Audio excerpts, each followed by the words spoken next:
There is a big increase of number of international transfers since 2011 when FIFA started to trace and to record the data of transfers. So you see since 2011 to 2018, you reach around 16,500 international transfers this year.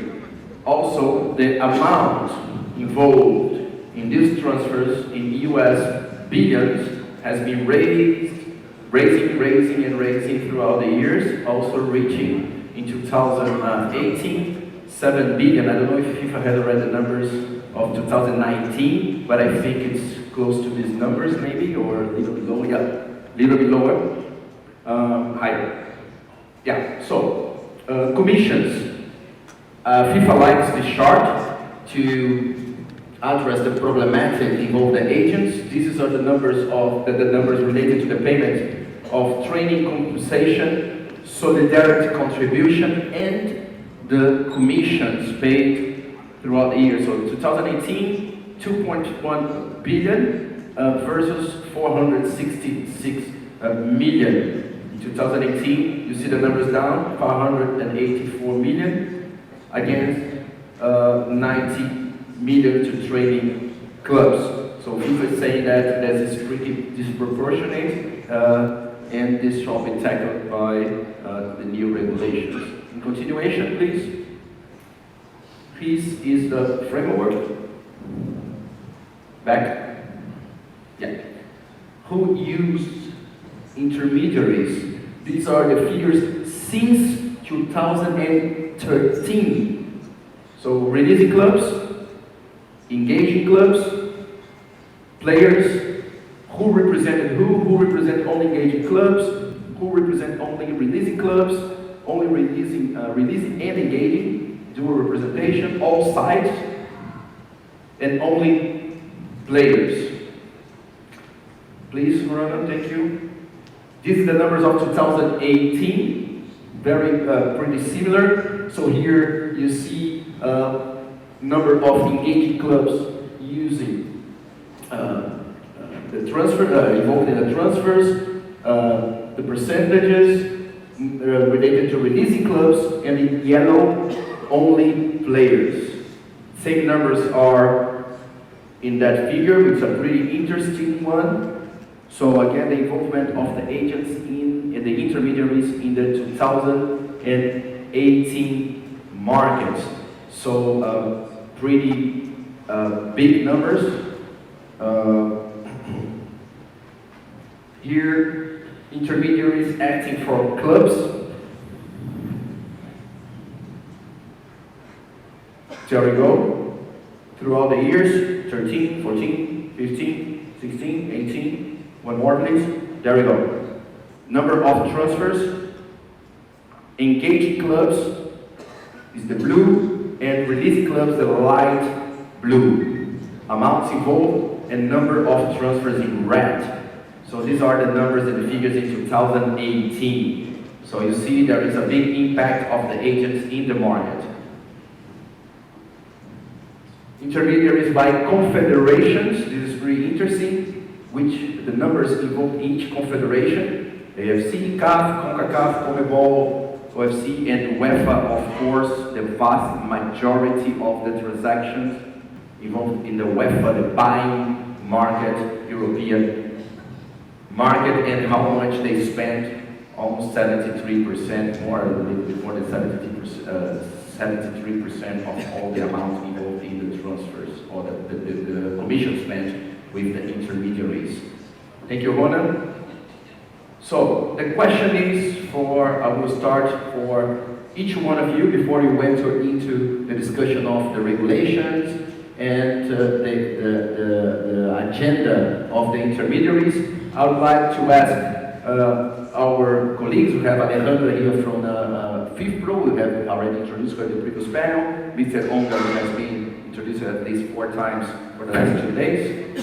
My colleague Rodrigo, and also here we have, sorry, I'm very bad in names, Badou. There was a family name Sambague. This is Badou, a lawyer in France. So my question is first to Alejandra. Who inflated who, Alejandra? The market inflated the agents, or the intermediaries, as you call, or the intermediaries inflate the market?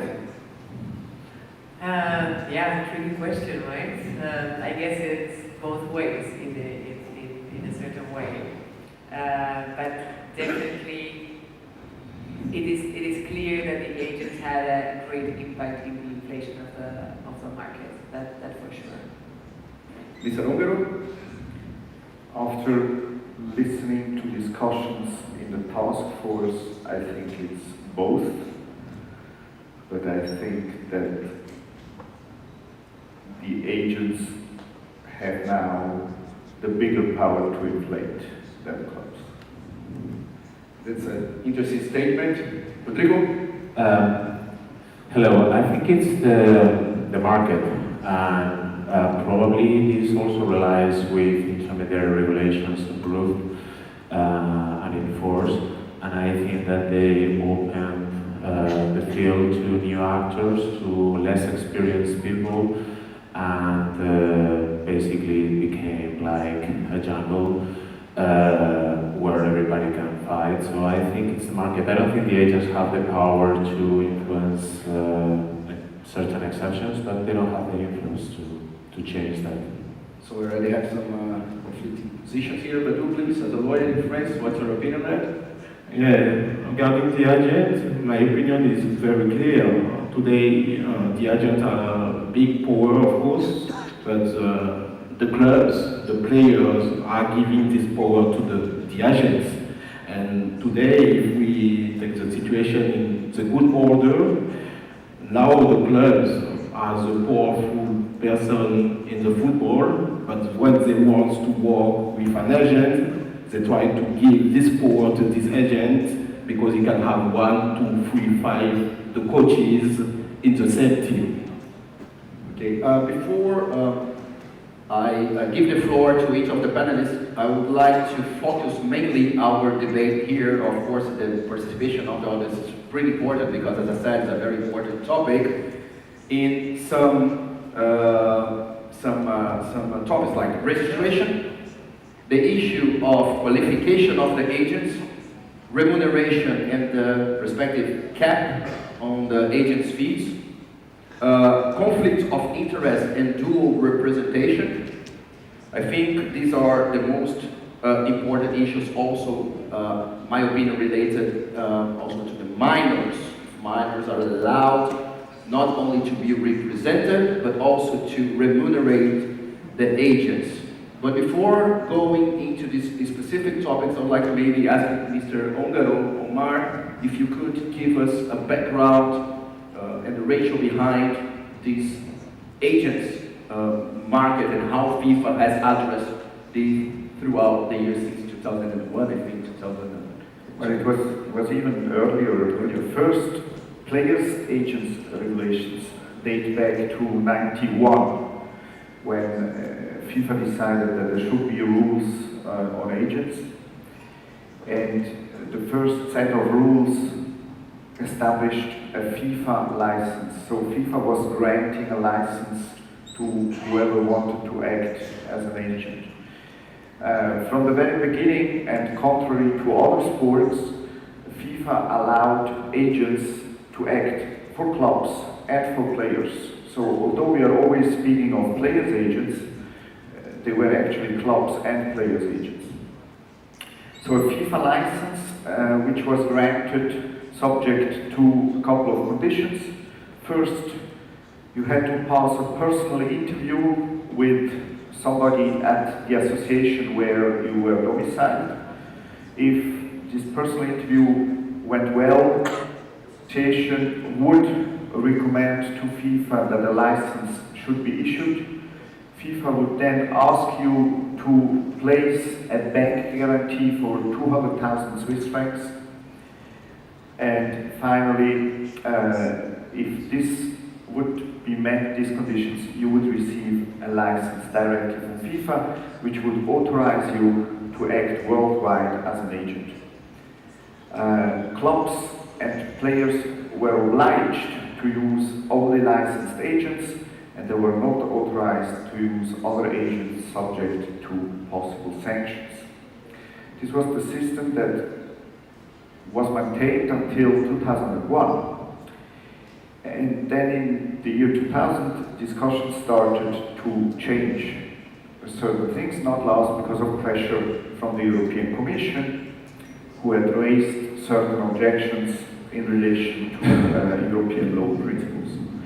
Mainly the question of excessive limitations of the access to the activity because of the bank guarantee, but also in relation to the personal interview, which was considered to be a subjective element, which is not justified. So there were major changes in 2001. The changes concerned A, who was issuing the license. We went away from a FIFA license to a license issued by the member associations. Second, the bank guarantee was replaced by a professional liability insurance. Third, the personal interview was replaced by a multiple choice examination.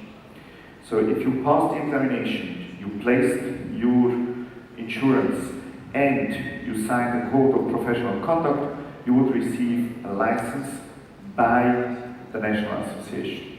Again, this license was valid for the entire world, and again, clubs and players were only authorized to deal with licensed agents subject to sanctions if they would deal with somebody else.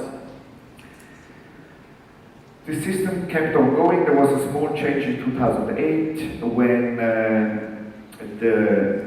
the validity of the license was limited to 5 years, a provision which came into force but was actually never applied. Why? Because already before the first 5 year cycle was completed, discussions started again about reviewing the entire system.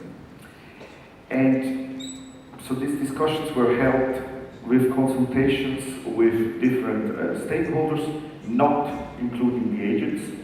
That's important because this is different for the current situation.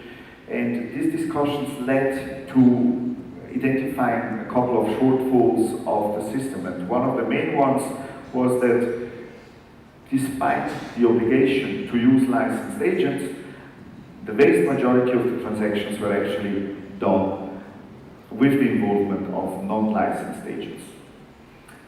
Sometimes then covering by licensed agents signing or by lawyers who were exempt from having to having a license, also signing the agreements, but in any case the actual work was done in the vast majority of the cases by non-licensed agents.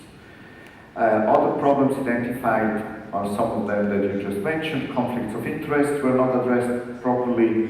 The remuneration was considered to become excessive. Other aspects were problems of jurisdiction between the national associations and the FIFA regulations. And therefore, an in-depth reform of the whole system was launched, which led to the current rules, the regulations on working with intermediaries, which basically abandoned the licensing system. So there was no control anymore on the access to the activity.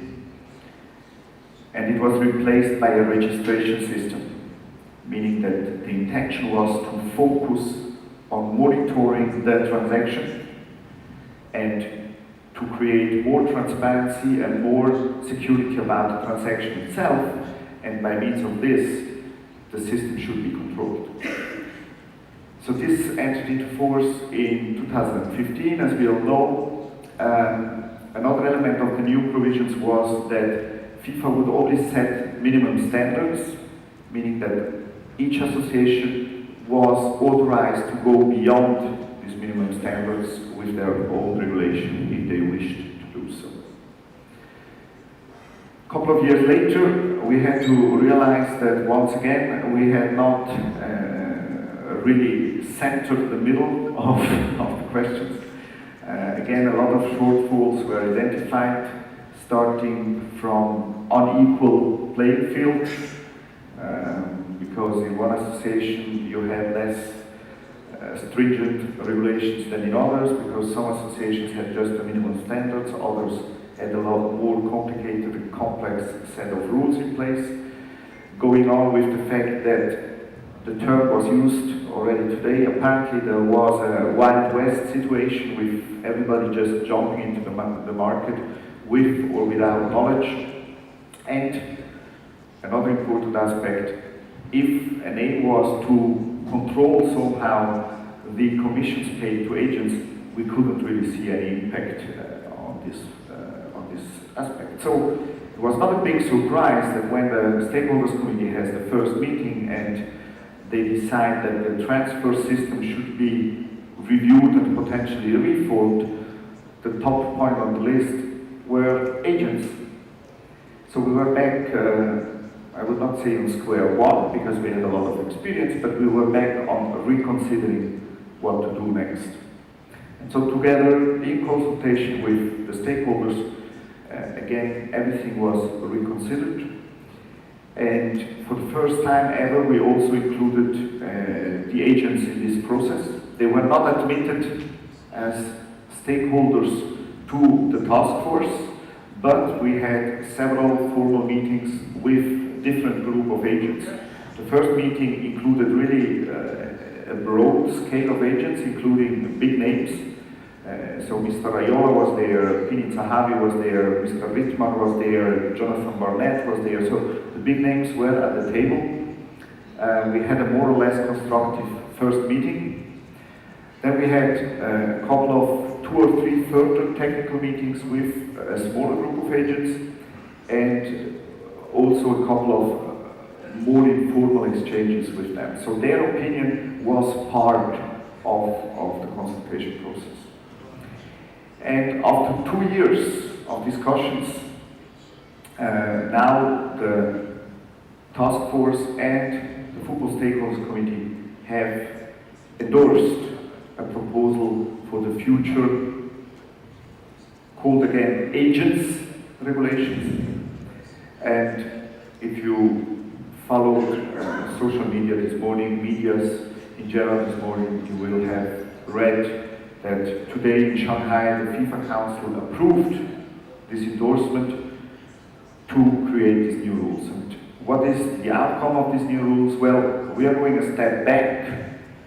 We will go back to a licensing system. We are going a step back because we will call them agents again. The licensing system will be accompanied by a registration system, so we will keep both elements. The licensing system will be again comprising a written examination. The examination will probably look slightly different than the one that we used to have. We are aiming at having it a bit broader with other topics than just learning regulations by heart. There will be continuous further education requirements to keep the license. So you don't need to resit the exam, but you will have to show that you keep up to date with the developments. Registration will be done through TMS, details to be discussed. We will have a severe compliance requirement. And why I'm emphasizing that? Because from the very beginning it was said that one of the fundamental problems of the previous systems was a lack of proper enforcement of the rules. So the rules were there, but nobody was really enforcing them. So if a club was using a non-licensed agent, well, the risk to be sanctioned was almost zero. So enforcement is now written in capital letters, and this is something which the task force has emphasized throughout the discussions.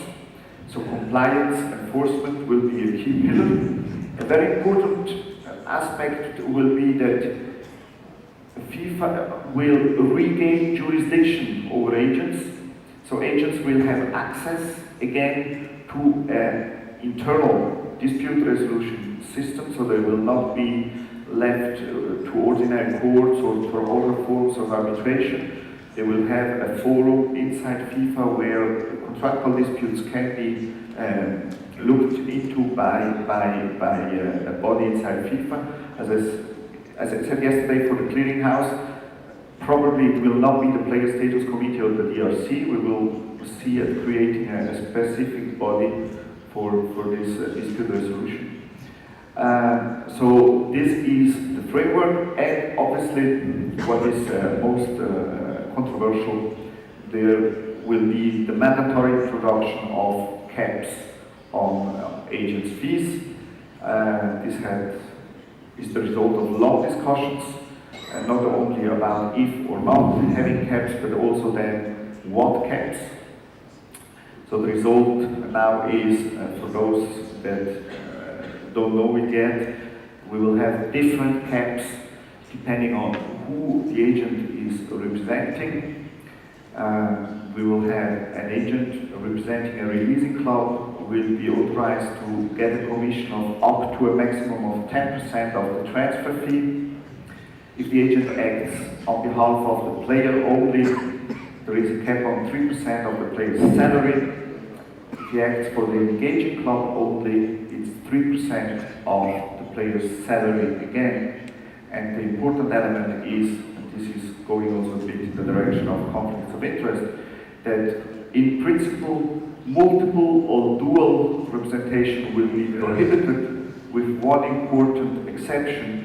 The same agent will be authorized to represent the player and the engaging club in the same transaction. And if he does so, he will be able to receive a maximum of 6% of the player's salary. So this is the package which is now there in principles. And now we need to translate this into concrete set of rules, which we are going now to address together again with the stakeholders. But this is the framework. I mean, this we cannot change it anymore. This is what we have to work with in order to draft regulations. Maybe a last remark. I think we can state that for the entire part which concerns licensing, exam, further education, transparency, enforcement, dispute resolution, everybody seems to like it. That's what we mentioned. The problem obviously lies in the representation and yeah, I think you touch now the interesting points, because we have a common sense in the market about the registration process, which is pretty important because you have a fragmented market with various regulations all over the world, and I think these new regulations will somehow address this situation. The lack of qualification, which is also a problematic. I think that this should be much more qualitative rather than quantitative, and I think these new regulations also address this situation. The big issue here that I think is the cap, which is already under the dual representation somehow, and of course the dispute resolution system, which is fantastic for the market. I think this will rule, kind of outlaw how the market has been regulated for the last 8 years. So we have, I think, the biggest problem here is the remuneration and the cap. I will give the floor to FIFPro. I would like to hear from FIFPro. You were a stakeholder. FIFA is a stakeholder, has a seat. FIFA has a seat in all the debates, in all the working groups and task force. How was the position of FIFA as prima facie players union? How FIFPro saw these changes, and how was FIFPro approached during the negotiations of these new regulations? Yeah, well, of course, FIFPro for years actually has been really concerned about the issue of agents. It is something that we consider the system as it has been working until now has damaged a lot of the players, and of course, those are our representatives. So we were the first ones to be in, let's say, to change the regulations. Before, in the previous change, and also now, of course, now the negotiations are done in a different way with the participation of the stakeholders in a more relevant position, let's say. So we are very happy with this change. We think it's going to be much better for everyone, for the system in general, and of course for the players. But the only thing that we have always said is that the transfer system is one sole system, it's a one thing. So we can separate it in what we call packages, but still it is one system. And therefore, when we change one bit, we need to analyze what are the consequences in the other parts. And therefore, we do agree, or we did agree, and we still agree in the principle of, for example, capping the remuneration of the agents, but we were not yet ready to say if these amounts, how they were decided in the end, were the right ones, because in order to analyze this, we consider that we need to know other things and all what is coming now with the third package, etc., because everything connects with each other. So in that sense, yeah, it's not 100% how we envisioned it, but in principle, of course, we're very happy that this is happening, and especially if it runs in the right way, right? So it's what Omar was mentioning. It's really all about enforcement, because I also think that sometimes people are selling a wrong idea that, oh yeah, it was a disaster what they did with the working with intermediaries regulations before the regulations of the agents, that was perfect. No, come on. Those regulations were changed because they were not working, they were not enforced. It was full of agents making a lot of money that were not even registered anywhere. There were agents that were directly breaching the negotiations, having broadcasting companies, having committed crimes, and they were just operating as nothing. So, of course, it was seen by all the stakeholders that the regulations on intermediaries was not the solution, clearly, and that's why this was changed. But that doesn't mean that the previous system was any better at all, I think. Yeah, this is interesting. Sometimes, in my case, we are in the side of the market and sometimes inside of the rule maker. So I always say that it's not only has jurisdiction, it has jurisdiction to prescribe, but also have to have jurisdiction to enforce. This is very important, so I think that's why FIFA has properly addressed this new dispute resolution. But again, we are back to the issue of the remuneration of the agents. I think that what we see the headlines, the super agents, the super deals, this is not the reality of the market. If you analyze, and then I want to hear from Rodrigo and Badou about how the market has welcomed these new regulations. But if you see some numbers from the TMS that were not here today, but the normal level of earnings by agents represented clubs falls between 10,000 and 100,000 USD per transfer. Only 6.3% of the transfers represented more than 54% of the amount paid. Also, only 430 transfers represented more than 60% of all the amount paid in commissions.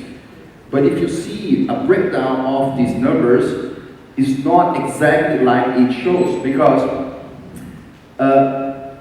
the average commission is 16% of the transactions lower than 1 million. So the higher commissions are paid in the lower transfers. These numbers goes to 8.8% in deals between 1 million euros and 5 million euros, and goes down to 5.3% of commission in transactions over 5 million euros.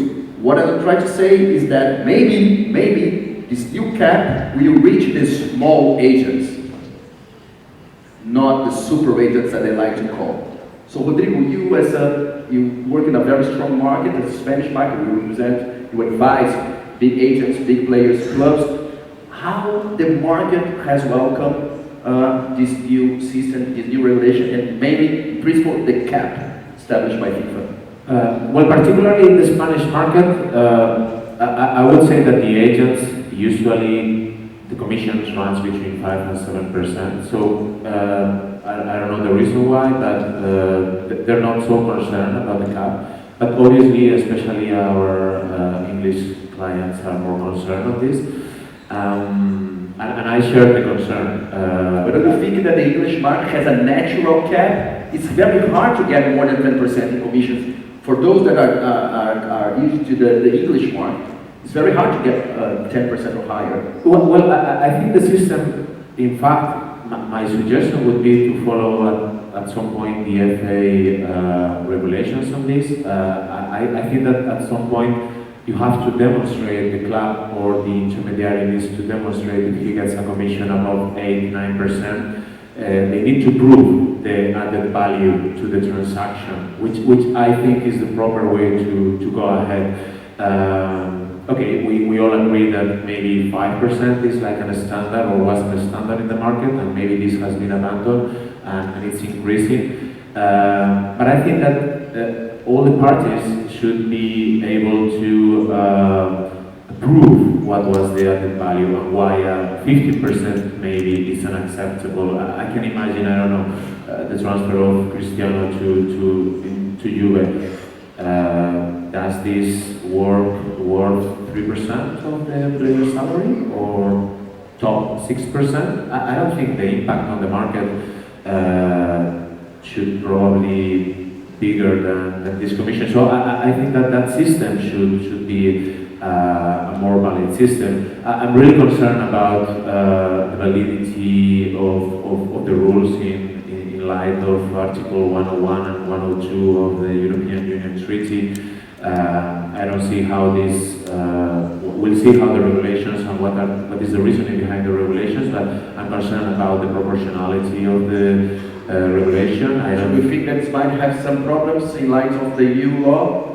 I think, I don't know if there are any consultations or with European Commission and Competition Commission. But I think there are some concerns because I think that Article 101 and 102 basically consider that, first of all, this is not a pure sportive activity or regulation. I think that this is an economic, we're in an economic situation, and I think that probably harms the internal market by fixing prices, and obviously there are exceptions to this. You have to demonstrate that there is a legitimate objective. You need to prove that this is a complete necessary measure, and I think it has to be proportionate. And I don't think this rule would easily pass this exam, and I guess that maybe this is going to take some time. I don't know exactly how the Commission is informed or updated on these regulations, but I would suggest the introduction of this study, because then, okay, people are thinking about challenging, especially in UK, there is a task force of agents collecting money to go against the rules that we don't even have. But maybe it's not the best way, because at the end of the day we have uncertainty, and maybe we have certain time to find a more sensitive maybe caps have to be introduced, but maybe in a different manner. Maybe allowing the agents and the parties involved in a transaction to prove and demonstrate that this added value gives the right to receive a higher commission. I'm also concerned about the figures in the caps, because we're talking about 10% on the selling club, and I don't think that this might create, that this might go against the contractual stability principle, because I think that the agents are going to be encouraged to sell players. We're going to be in a situation where when you bring a player to a club, especially if it's not a top club, probably the club will be thinking about selling the player. Or maybe the agent will have strength enough to force the team to sign I would say market service agreement or whatever, or an exclusive agent agreement for the selling of the player, and probably this will create more transfers and maybe breach of contractual stability, which I understand is still a principle under FIFA regulations. So those are basically my concerns, and also we are really concerned about the role of lawyers on this. Yeah, this is an interesting topic, but first I would like to ask about you. French market is very important market nowadays, a big market, including the Big Five, and substantial amount of commissions has been paid last years, maybe with the raids of Paris Saint-Germain. But it's a good example of how the a governing body like FIFA umbrella rule, and for example, the local legislation in France, which oblige an overseas agent to act jointly or through a local agent. And I don't think that FIFA regulations, of course, will prevail that. So what's your view about these new regulations, how they impact the French market, and how you see this conflict between FIFA regulation and domestic federal or domestic law? Oh, that's a very interesting question. But first of all, I think every morning when we wake up, we say, oh dear, I love FIFA. Because every 4 years we have the World Cup, but not only for this, because I think we were waiting for the FIFA that they give a regulation in a good way for the agent, for the players, and what I can say today that about the regulation that's a joke, because today if we check the different wars, the caps on 3% and 10%, you ask a good question. Is it regulation for the big agent or for all the agents? And today when we put 10% on the transfer fees, we take the transfer of Sambague, for example, 100 million, the commission could be maybe 10 million. The salary may be 12 million a year, the commission will be 1.2 million. So what is the objective of the FIFA? That's the right question. The second thing is that the new regulation is not speaking about the connection between the agents, the lawyers, the partners, all the agents are persons with part of the football world, or they are enemies. And we have to consider that the agents are very important for the career of the player. After 10 years as football players and 10 years as lawyers, I can say that the players need agents. And when we check the caps, we have a percentage, a low percentage, 3% for the player contract, and we know that the clubs will pay this amount, and we have 10% on the transfer fees. We'll have a big problem in France, because we have a law in the French code, sports code, that means that the commission could be 10% and the federation can give a low amount for the agent, not for the lawyer. And in France, the agent and the lawyers can work as representative of players. As lawyer, it's easy for me. I can have a contract with the players under the FIFA regulation on 3%, and I can have another contract agreement on legal services, another amount. So, at which game the FIFA is playing? That's my question. Before 2015, we have a license system. 2015, no license, no man's law. And today, we have, again, a license system. The problem that the FIFA creates with the regulation about the intermediaries is too big today. If we compare in France the situation, we have a lot of families, we have minors, we have families, poor party, who are asking services to lawyers. Why they are coming to the lawyers? Because today we have some people who don't care about football players, but they are checking only the market, the business. And now what the FIFA creates in 2015 is very difficult. And I can say, good luck today with this regulation to try to put outside the people who started to work and to say now we stop to be intermediary. It's not only for Europe. We have to speak about international market in Africa, in Asia, in South America, in Europe, in Brazil. How the people will change their job after giving them the opportunity to work in this area. That's a big, big problem.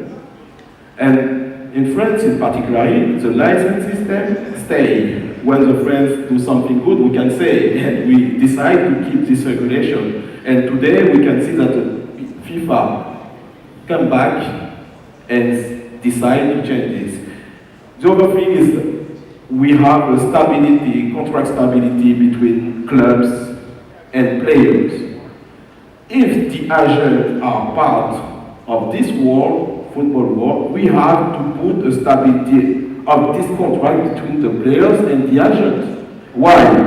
Because the strategy of the clubs are very clear. When they want to put outside an agent for doing the deal with another agent is bigger because there's other business behind this, they can do it.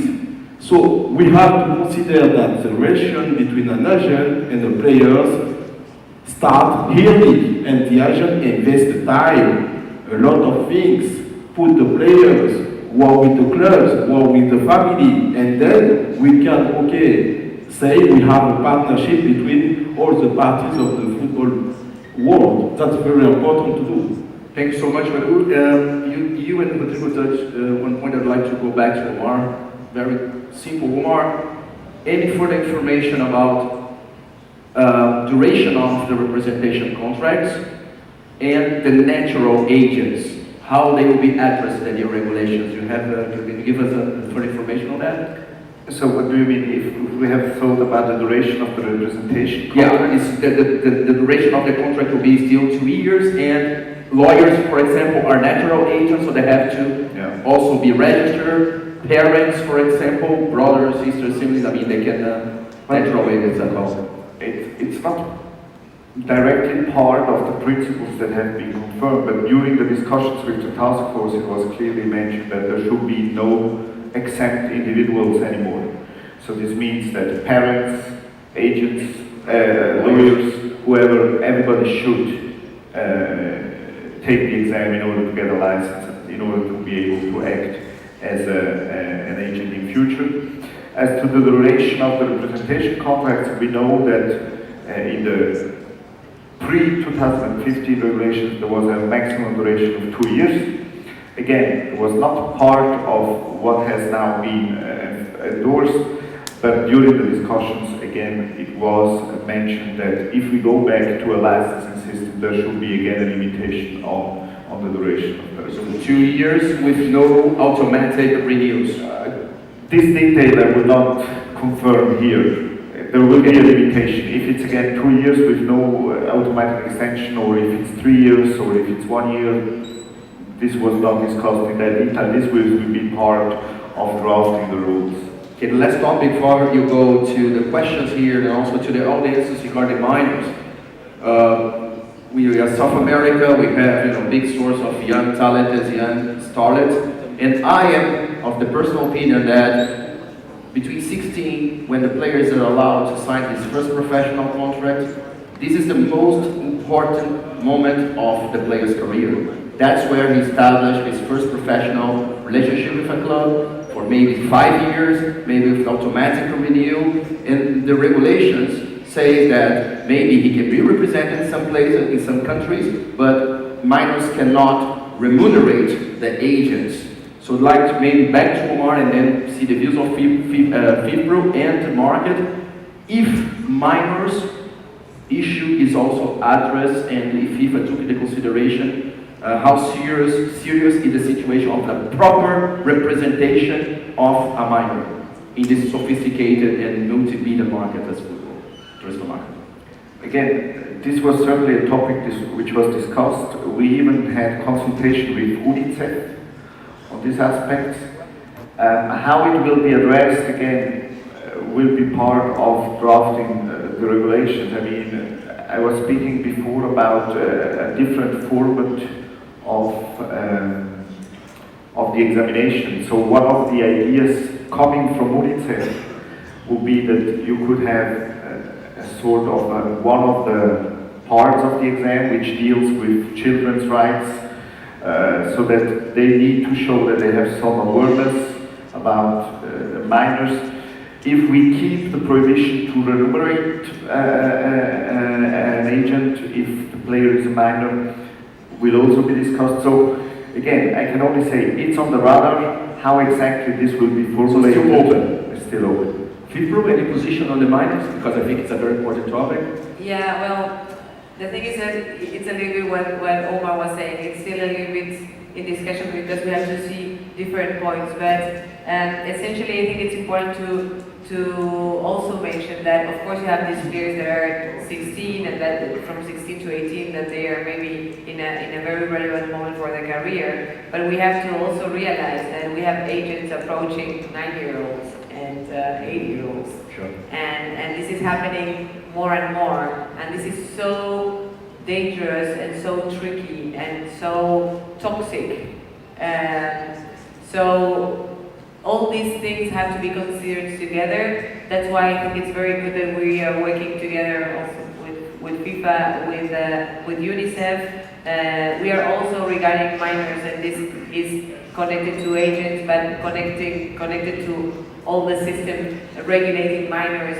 We are trying to do a little bit more research, so in partnership with different international organizations, we're trying to get to the core of it, because we all talk about minors, but the truth is that there are not a lot of studies showing what is the current situation and what is really happening with minors now. And we need to know what is happening with minors to know how to address the problems that they may have in order to help. But again, whatever we decide regarding the agents and agencies and minors, it is so important, the enforcement, right? Because if it was decided that they would not get remuneration, and that is not properly enforced, which is really difficult, of course, then it also loses all sense. So it has to be really well thought through. I give the floor to Rodrigo. In our case, for example, we advised the transfer of Vinicius Junior from Flamengo to Real Madrid. A 45 million transfer, salaries circa, between thousands and maybe millions of euros, and this player, 17 years old, was not allowed to remunerate a professional to represent him properly. So this is a sort of inconsistency in the market. So maybe put a cap or international transaction involving transfer fees, maybe the minor can be represented and remunerate. Maybe certain levels of deals, also minors are allowed to remunerate and be properly represented. Rodrigo, how is your view on these minors? I perfectly agree with my colleagues in the sense that it's crazy how you see agents approaching 10, 12 years old players. It makes no sense, but I think it's also it's a consequence of intermediary regulations in 2015. At the end of the day, you are allowing anyone to act as an agent, present himself as an intermediary. So I think that partially, maybe the actors in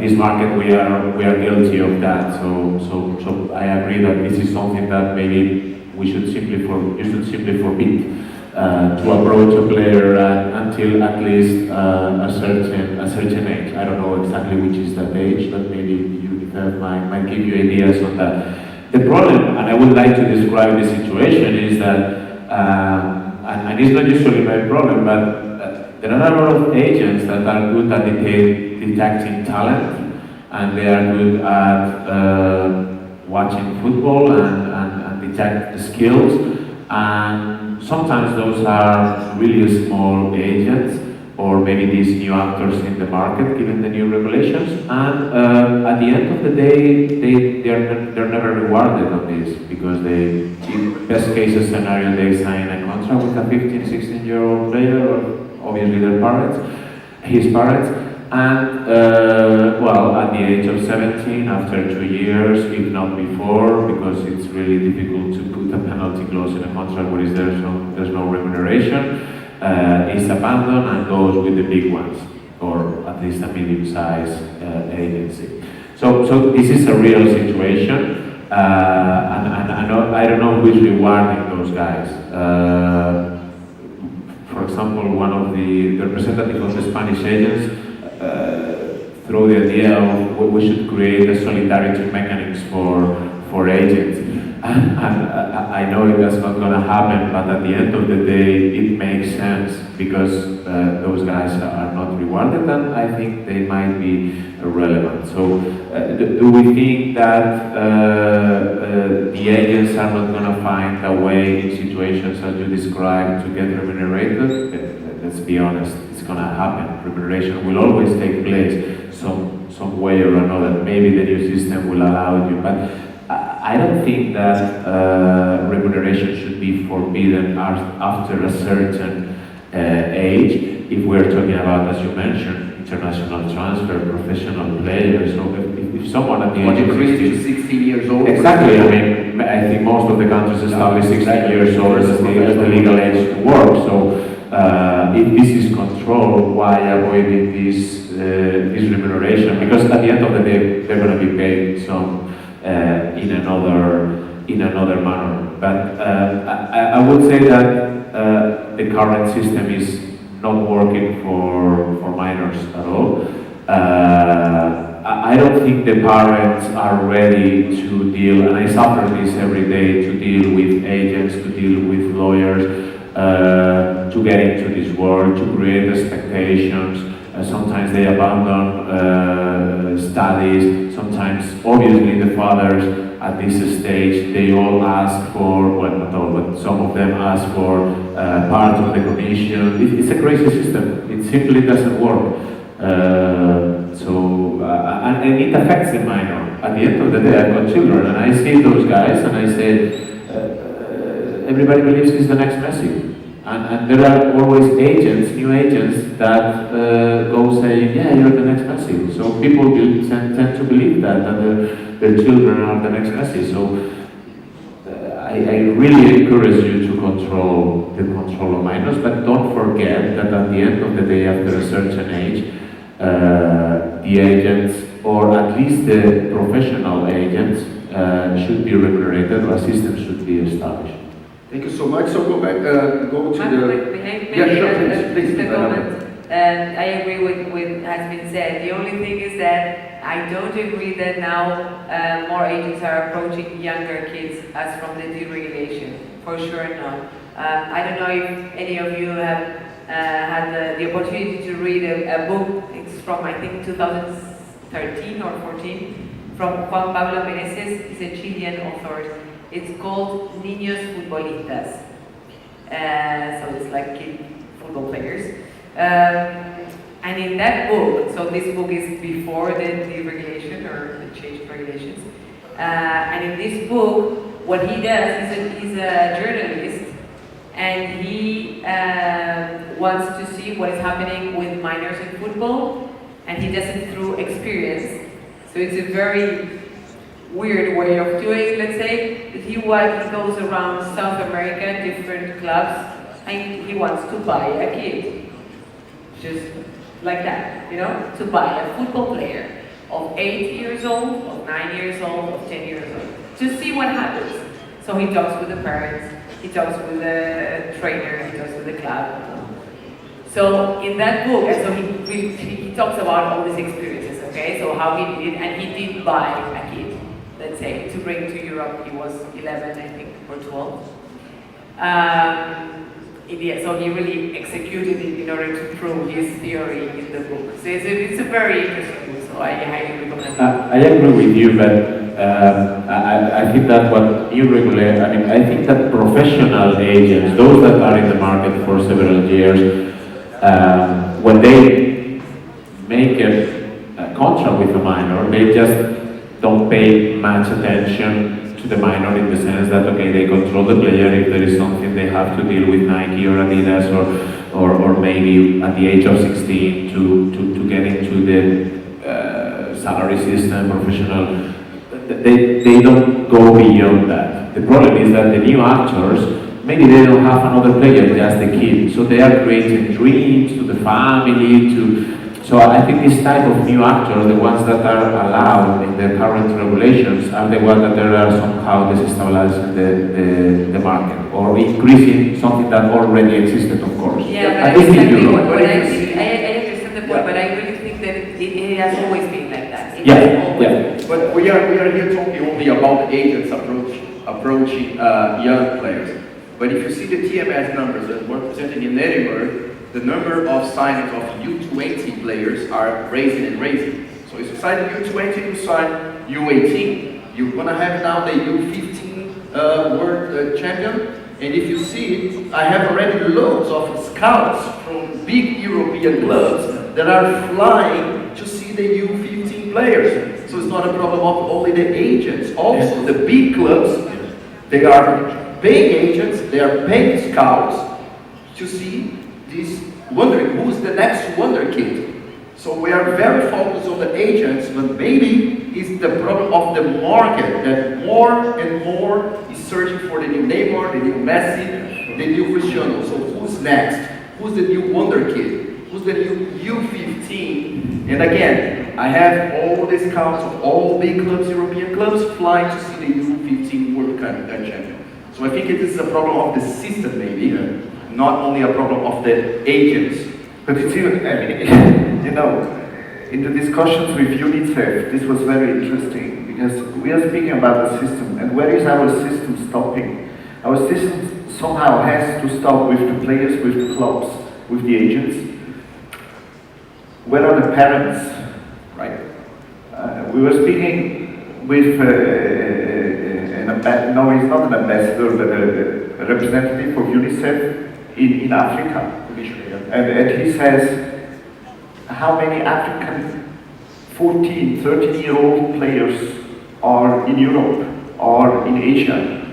And he tells me, to leave the country without your parents, you need an authorization from your parents. Yeah. So how come the parents are ready to give to an unknown person their own child, and then it comes because they promise them fortune? So, I mean, ultimately we need to find a way to cross this barrier, and I think football can play a role, but I think we also other authorities will probably need to assist this. This how the range, how far parents can go giving authorization. I mean, there is still there is already disputes in local courts in Europe.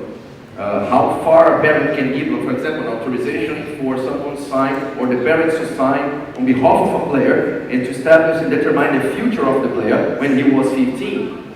So is this possible or not, even in terms of the representation? So to finalize, I'll just go to 3 questions here. Omar, please, new regulations to establish sanctions on players and agents for violation of the contract? Yes, absolutely. I mean, sanctions. We'll have 2 layers like we have them for everything. If there is a violation of the regulations, there may be disciplinary sanctions. If we have a contractual dispute and the contract is breached, well, we will have contractual consequences like potential payment of damages, potential payment of compensation, whatever.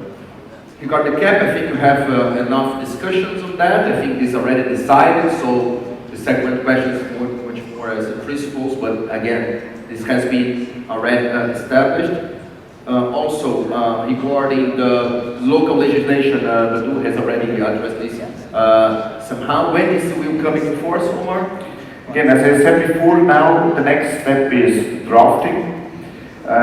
In line with the new concept, it's not just us drafting and then saying this is it. We will consult with our stakeholders. So the ideal target is September 2020. Personally, from a more realistic perspective, I would say February 2021. So summer 2020 still deregulated. Still deregulated. Okay. Any idea how much will cost to become an agent? No, I mean, again, we will go in the direction probably of the pre-15 regulations. An association organizing an exam, providing certain services, will be able to raise a fee. The fee should not be excessive, and again, enforcement will be important, that if we come to be aware of associations charging 15,000 to take the exam, we will have to intervene. Agents also claim a cap on the costs. Yeah. So any questions from the audience? We have one here. Have two there. Okay, it's another one. So I have two questions. Have a microphone on. You have a microphone, so let's start there and then here.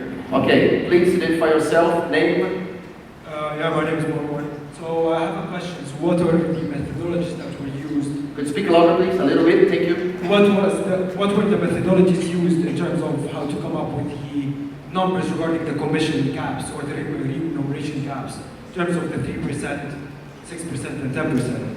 So how did the task force reach those numbers that those are fair numbers?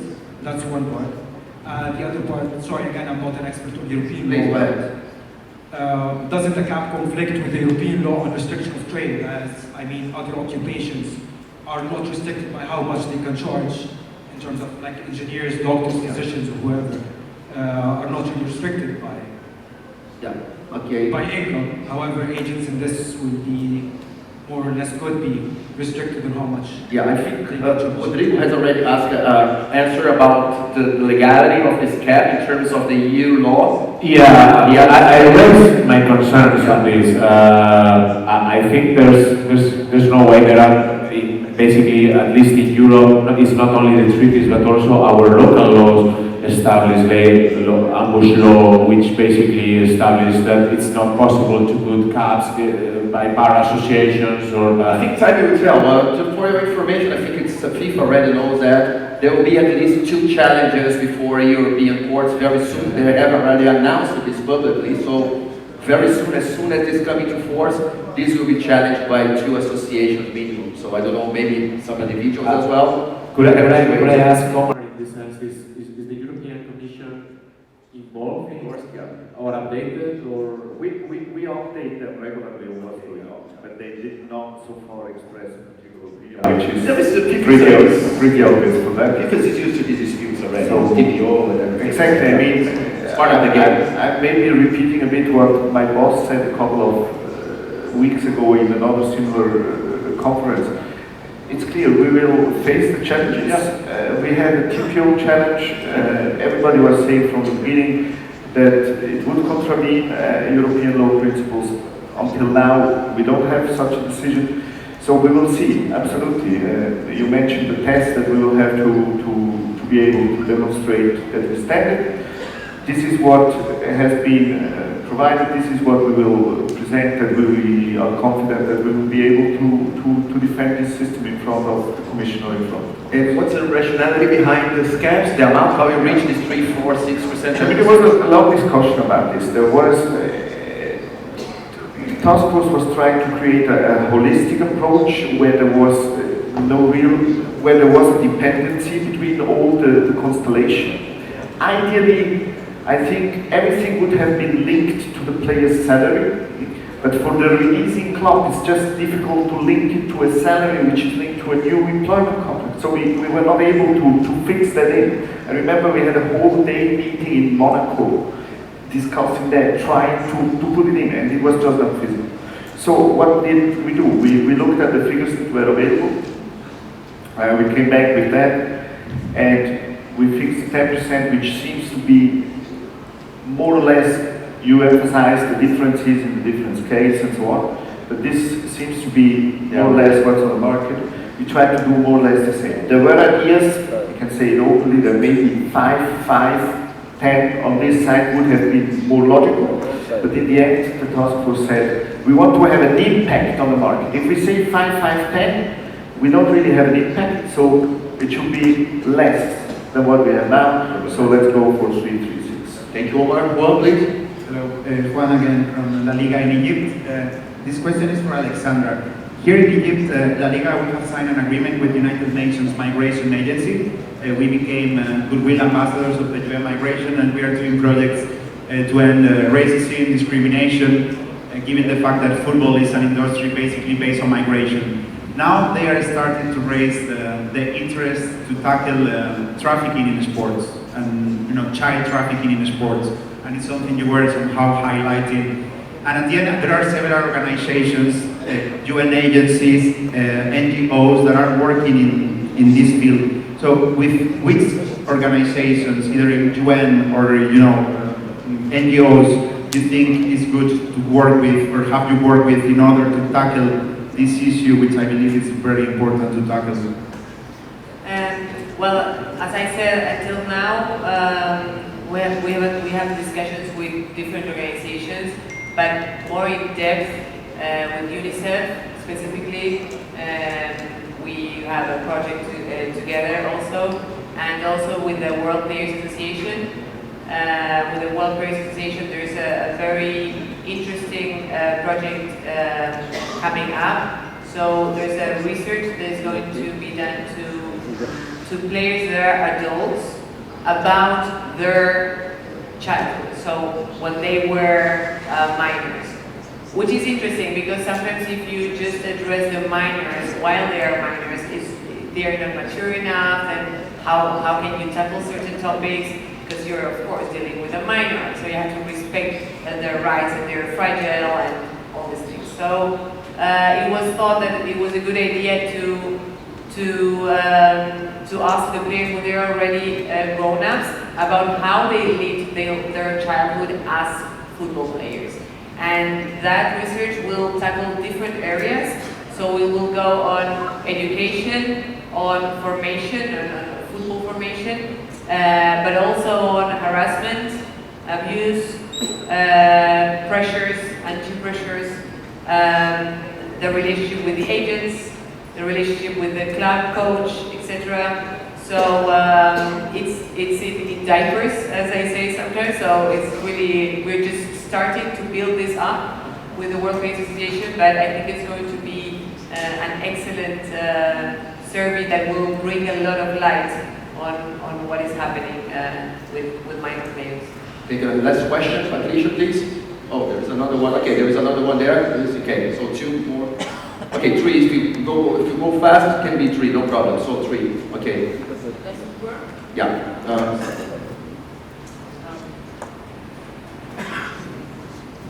This one? Yes. Yes, as a lawyer, I'm concerned about the lawyer's position. My question was, actually it's like a statement. What I've seen is, we've seen a lot of agents acting as lawyers. The agents, some agents, pretend to be able to advise the player, advise the clubs, as lawyers knowing the law, how to apply, etc. We have in France a big discussion about this issue. Should a lawyer be allowed to act as an agent?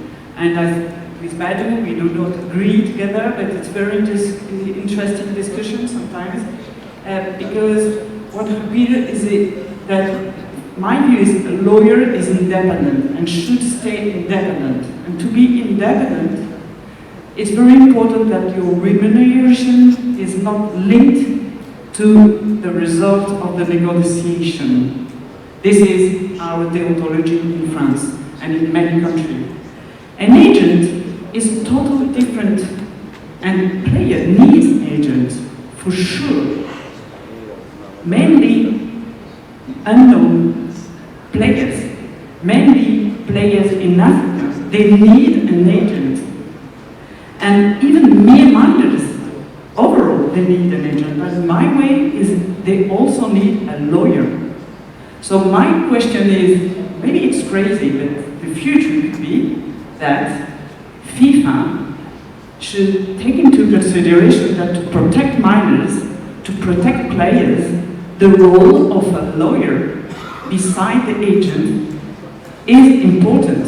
So what could be done in order to, perhaps not obliged, but to incite the player and the clubs to ask for a lawyer being beside the agent or beside the players? Do I have an answer? Yeah, thank you, Patricia. I can answer something about the lawyer's position, because I think in England we have an obligation for the players to have an advice from a lawyer before to sign the contract, and I think that's a very good idea. We have some players today who are going to a lawyer because they know football area and they know the law. And sometimes, it's my case, some family come to me and say, Badou, we have two in one. We have a former football player and we have a lawyer. So that's very important for us to know what the document we are signing. And the main things we have to think about is the interest of the player. I'm working only for players. And when we think about the interest of the players, of course, for the minors, we have to keep the interpretation of the remuneration. That's very important. But we have to think about that the players, minors, top players, or major players need to be advised like a club. A club is not drafting the contract. The lawyers are doing for the clubs. So the players could be minors, could be top players, could be little players, has to be advised before to sign the contract. That's very, very important in my side. I fully agree with Patricia, and I would also like to add something that has not been raised, and I think that deals with FIFPro. I don't know if you have, I know it's difficult that you might say, okay, this is a domestic issue in every country, but I don't know if you have thought about the tax consequences connected with the payment of commissions. I say this because, at least in Spain, and I'm also involved in a lot of inquiries in UK, there has been most of the inquiries connected with commission basically are connected with the fact that the HMRC or the Spanish tax authorities believes that commission is salary in kind, and it has to be considered a salary, so there is a personal income taxation on this, and we're talking about sometimes big commissions and 45–48% of such commission being the salary. And the wording of the agent regulations prior 2015 was horrible in order to try to defend that this is not a salary, because we were always talking about agent player, and the wording didn't help. The reality is the intermediary regulation, I don't know if that was on purpose or not, but it helped in defending a dual representation system, or at least defending that some of the services were rendered to the club. So I would only suggest that you have the taxation. I know it's very difficult to cover all countries, but I would ask you to look at the best wording to at least have a clear view and help the players and the agents know if there's going to be taxation attached to that, to a commission or not. Because obviously tax authorities are really aggressive, especially in Spain, and it's not just a matter of trying to avoid the taxation, that would be ideal, but it's not about that, it's about at least having clear wording that will help us advising our clients on if this is going to be taxed or not, or is going to be partially or totally taxed. Well, I mean, FIFA has no jurisdiction over tax issues. I know.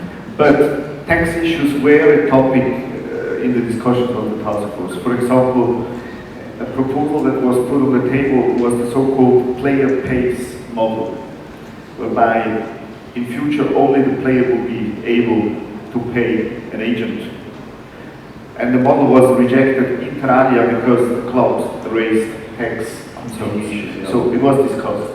And therefore, I assume that whereby we will probably not be able to have a specific language referring to tax issues in the regulations. I'm sure that, particularly from the club side, possibly also from the players' side, when we draft the regulations, they will make these points so true. Thank you, Omar, Rodrigo, Patricia. Your time is very late, so I have two questions. Quick questions, please. Marcus, just pose the question in the It's not working. chat. Oh, no, we cannot hear you. Okay, so I'll try to stream here. So. We cannot hear you.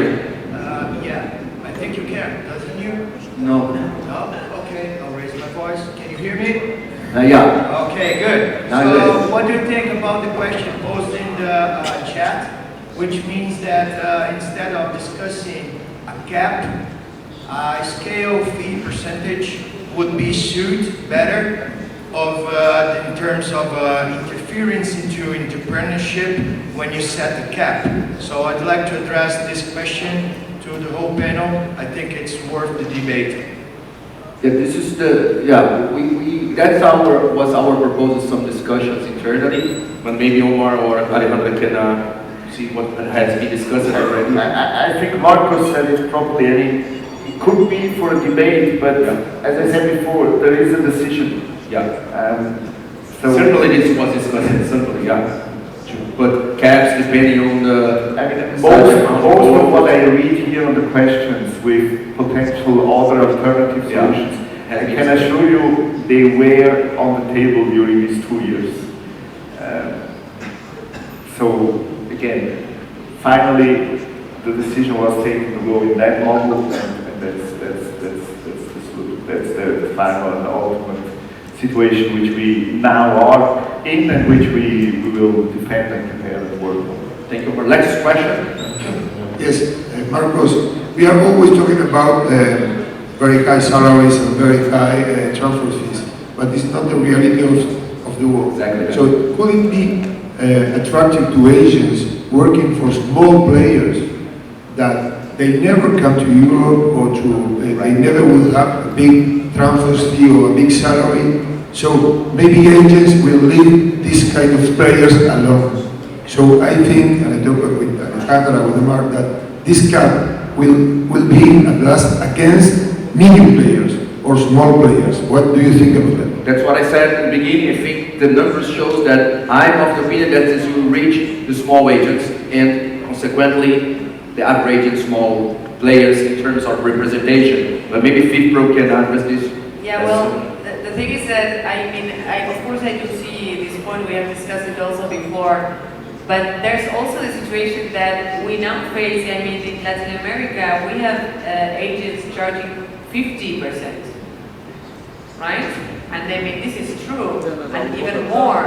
And you may say, oh yeah, but the salary of the player is really low, or the transfer is very small. Yeah, okay. But that is money that the player is kept from receiving, because as I see the system, there's a club that wants to purchase a certain player, and that club has a certain budget. But I think there was some misunderstanding, because most governing bodies take Pogba transfer as an example, and I think Pogba transfer was not an example. This was not commission, this was TPO. Like 50–60% commission, so it's different nature of payments. Yes, but people like to put the same basket to justify maybe sometimes. True, but there are commissions specifically. Sure, yeah. Commissions for 50%. I think we have to switch the argument. We have to put maybe 10% on the contract of the players and 3% on the transfer fees, because the amounts are totally different. And I think when we put this regulation, we didn't think about the consequences for some players and some agents who are working on the small case. And that's very important for the market, because the FIFA has to consider all the parties, and the small players are, I think, the important parties of the football. Because the amateur clubs are giving the players to the best clubs. That's always the same thing. The basis is helping the head of the pyramid. Just maybe sure, please. To finish the idea, but I think it's true that it's a very difficult balance to find, let's say, because on the one hand, in my view, there were agents that were getting too much money of these very small contracts that you were referring to, and that was preventing the player from having a higher salary, because as I was saying, the club that is contracting the player has a certain budget, and they will divide that budget depending on the different elements: the salary, the transfer, if there's a transfer, and the fee for the agent that in the end will normally be paid by this acquiring club. So in that sense, I think that the players are being damaged in a big way, because their wages are much lower. On the other hand, it is true that if no agent wants to work with these players because they think that they will not get enough money, that might hinder the possibilities of players to having a better contract opportunity. But I think we have to give the opportunity to this system to see how it works. Correct. Because there are a lot of abuses nowadays. I'm not saying that all the agents are doing it, but there are a lot of abuses. And we have to see how it works, how it evolves. And I think that the movement will still continue.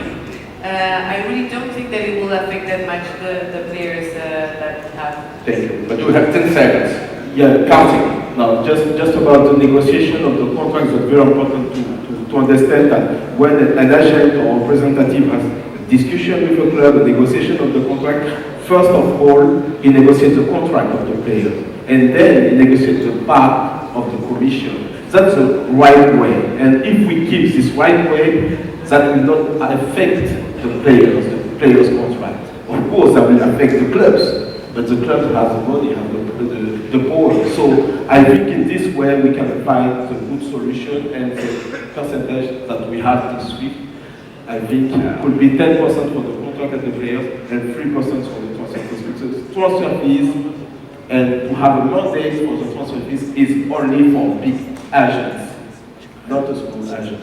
As I said, it's a very sensitive topic. We could stay here the whole day. It was an honor and a privilege for me to warm up the floor for my dear colleague, Juan de Dios. Thank you so much for your participation. Thank you for your participation as well. And see you next time. Thank you.